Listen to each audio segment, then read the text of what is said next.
লাইলাতুন নিসফি মিন শাবানের রাতের বেলা নিয়ত করেন আপনি 2 রাকাত নামাজ আদায় করবেন। ওই 2 রাকাত নামাজ হবে সলাতুল হাজাত, মানে হাজতের নামাজ।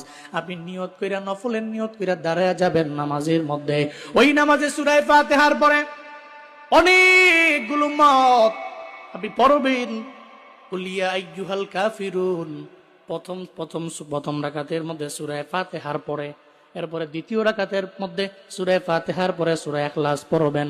কুল হুয়াল্লাহু আহাদুল্লাহুস সামাদ, কুল হুয়াল্লাহ সূরাটা পড়া এরপরে আপনি সলাতুল হাজাতের 2 রাকাত নামাজ শেষ হওয়ার পরে আল্লাহর দরবারে আপনি কাঁদবেন।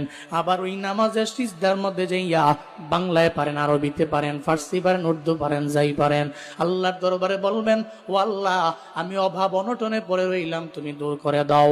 আমি বিপদে পড়ে রইলাম, তুমি দূর করে দাও। তুমি বিপদ দিতে পারো, আবার বিপদ থেকে উত্তরণের পথ তুমি আমার জন্য বের করতে পারো। আল্লাহর দরবারে যদি সলাতুল হাজাতে সিজদায় গিয়া বলতে পারো, আল্লাহকে যদি বলো, আল্লাহ গো,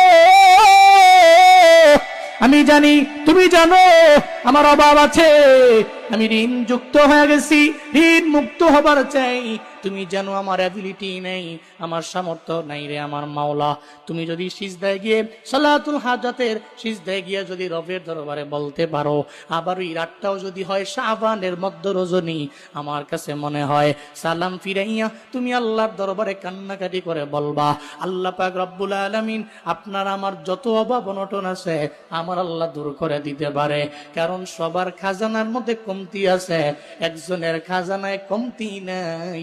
চিল্লা বলেন তার নাম।